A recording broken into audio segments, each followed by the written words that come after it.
KSRTC Palakkad ഡിപ്പോയുടെ നിർമ്മാണത്തിന് തുടക്കമായി.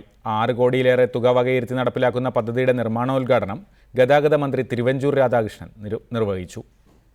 BOT അടിസ്ഥാനത്തിലല്ലാതെ സംയുക്ത ഫണ്ട് ശേഖരണത്തിലൂടെയാണ് KSRTC പാലക്കാട് ഡിപ്പോയുടെ നിർമ്മാണം.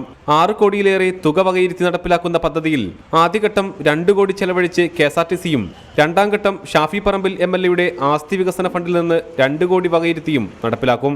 ബാക്കി തുക മുൻകൂർ വാടക നിക്ഷേപമായി കണ്ടെത്തും. BOT അടിസ്ഥാനത്തിൽ പദ്ധതി നടപ്പിലാക്കുന്നത് KSRTCക്ക് നഷ്ടമാണെന്ന വിലയിരുത്തലിനെ തുടർന്നാണ് സംയുക്ത ഫണ്ട് ശേഖരണത്തിലൂടെ പദ്ധതി നടപ്പിലാക്കുന്നത്. മന്ത്രി തിരുവഞ്ചൂർ രാധാകൃഷ്ണൻ നിർമ്മാണോദ്ഘാടനം നിർവഹിച്ചു. നോൺ ഓപ്പറേറ്റീവ് സെക്ടറിൽ കൂടി ഒരു സ്ലോട്ട് ഉണ്ടാക്കുന്നതിന് വേണ്ടിയുള്ള ശ്രമമാണ്. അതാണ് ഇപ്പോൾ ഇവിടെ ആരംഭിക്കുന്ന ഈ ടെർമിനൽ കൊണ്ട് നമ്മൾ ആഗ്രഹിക്കുന്നത്. 11 പുതിയ ടെർമിനലുകൾ കേരളത്തിൽ നമ്മൾ ആരംഭിക്കുകയാണ്. അതിനകത്ത് 6 ടെർമിനലുകളുടെ പണി പൂർത്തിയായി കഴിഞ്ഞിരിക്കുന്നു. ഇനി ഇവിടെ നടക്കാൻ പോകുന്ന മറ്റ് 5 ടെർമിനലുകൾ കൂടി നിശ്ചിത സമയത്തിനുള്ളിൽ പൂർത്തിയാക്കി ജനങ്ങൾക്ക് കൊടുക്കണം. ബസ് ടെർമിനൽ, വിശ്രമമുറി, ഗാരേജ്, കാർ പാർക്കിംഗ് സൗകര്യം എന്നിവ ഉൾപ്പെടെ 21,713 ചതുരശ്ര അടി വിസ്തൃതിയിലാണ് നിർമ്മാണം. ഹരിത സാങ്കേതിക വിദ്യ നിർമ്മാണത്തിനായി പരമാവധി പ്രയോജനപ്പെടുത്തും. റിപ്പോർട്ടർ, പാലക്കാട്.